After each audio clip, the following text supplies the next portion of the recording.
We all know the name Saladin, right? The unifier of Islam, the military genius of Hattin, the guy who even Richard the Lionheart couldn't really beat.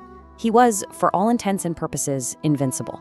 But what if I told you there was one person, just one, that Saladin was genuinely afraid of? The one commander who handed him the most humiliating defeat of his entire life. Yeah, let's get into this.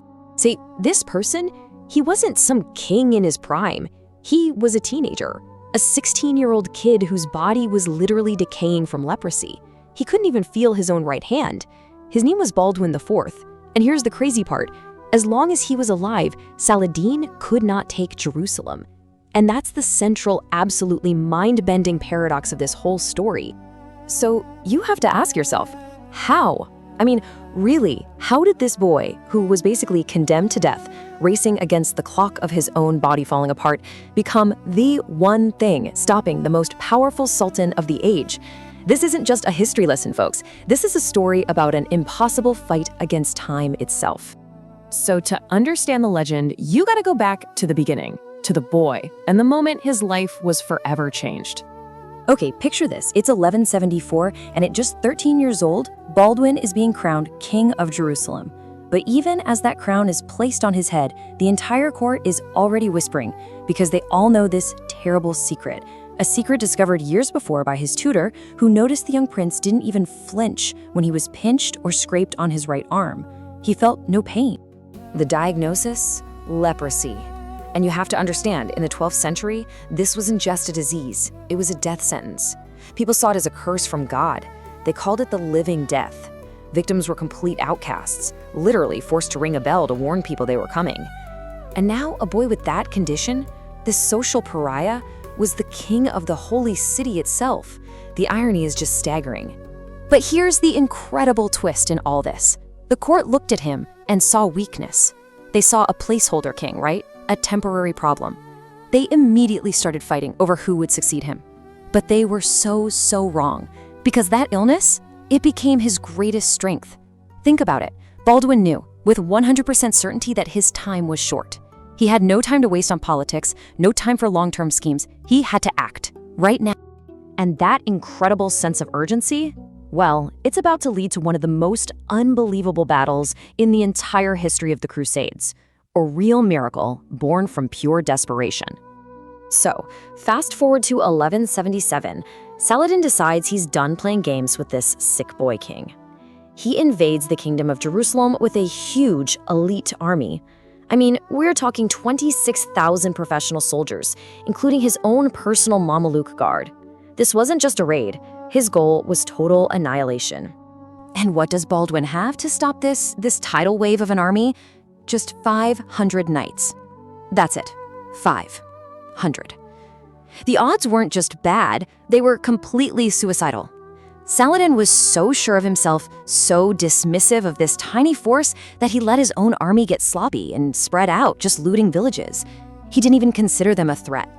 Big mistake, because Baldwin did the one thing Saladin could never have predicted: a direct, absolutely insane head-on attack. At Montgisard, this 16-year-old kid kneels in prayer, and when he gets up, his face, disfigured by the leprosy, but just burning with this incredible fury, it electrifies his men. He orders the charge, and these 500 knights, led by a king whose numb hand was literally tied to his horse's reins, just smashed directly into the center of Saladin's unprepared army. The shockwave wasn't just military, it was psychological. The sight of this almost supernatural, fanatical Leper King charging at them completely broke their will. Panic turned into a rout, and the rout turned into a massacre. I mean, look at these numbers. The scale of the devastation was just staggering. Saladin didn't just lose the battle, his army was basically wiped off the map. He lost 90% of his forces. His elite personal guard was gone. The great Sultan himself had to flee for his life across the desert on a camel. The sick boy had just completely and utterly humiliated the greatest general in the Islamic world. So Baldwin had won a massive victory against Saladin. For now, anyway. But a much uglier, more difficult battle was just getting started. And this one wasn't on the battlefield. It was happening inside the walls of his own court and inside his own decaying body. You see, as Baldwin's leprosy got worse, leaving him weaker, partially blind, his court just split in two. On one side, you had the peace party, led by the level-headed Raymond of Tripoli. His whole thing was, hey, let's use diplomacy, let's negotiate, let's just try to keep the kingdom from falling apart. But on the other side, you had the war party. These guys, led by the hot-headed and reckless Reinald de Chatillon, just wanted to fight, constantly poking the bear that was Saladin. The whole kingdom was just ripping itself apart from the inside out. And it's here, under all this pressure to secure the line of succession, that Baldwin makes his one single catastrophic mistake. He lets his sister Sibylla marry this guy, Guy de Lusignan. Now, Guy was handsome, he was charming, but he was also completely incompetent. Just a weak-willed fool. Baldwin knew it. He apparently couldn't stand the guy from day one, but he gave in to the pressure. And in trying to buy himself a little political peace, he basically signed his kingdom's death warrant. And that brings us to Baldwin's final act, a moment where his physical body had almost completely failed him, and pretty much the only thing left was his unbelievable force of will. By 1183, he's only 24 years old, and the disease has just ravaged him. He's now completely blind. His hands and feet are basically useless, just covered in sores. He's paralyzed, can't walk, can't even ride a horse. He was, to be blunt, a physical wreck. And of course, this is the exact moment Saladin chooses to invade again, this time laying siege to the fortress of Kerak. The man in charge of the army, the regent, is none other than Guy de Lusignan, and he just freezes. He's too cowardly, too indecisive to do anything. Panic is spreading through Jerusalem, and it's then that Baldwin, from his sickbed, gives an order that must have sounded like pure insanity. I will lead the army myself. And this, right here, was his genius. He commanded that he be carried to the front line on a litter. His dying body became the army's banner. And you can just imagine the news reaching Saladin's camp. His soldiers were terrified. They realized they weren't about to fight the pathetic Guy de Lusignan. They were facing the ghost of Montgisard, the living dead king, come back for them. Baldwin literally weaponized his own horrific appearance. And Saladin, remembering that massacre years ago, seeing the absolute fanaticism Baldwin inspired in his men, just lifted the siege and retreated. It was a complete victory, and they won it without a single sword being drawn. That was his last triumph. He beat Saladin again. He exposed Guy de Lusignan as a coward. But he just couldn't beat his own body anymore. The shield of Jerusalem was finally about to fall.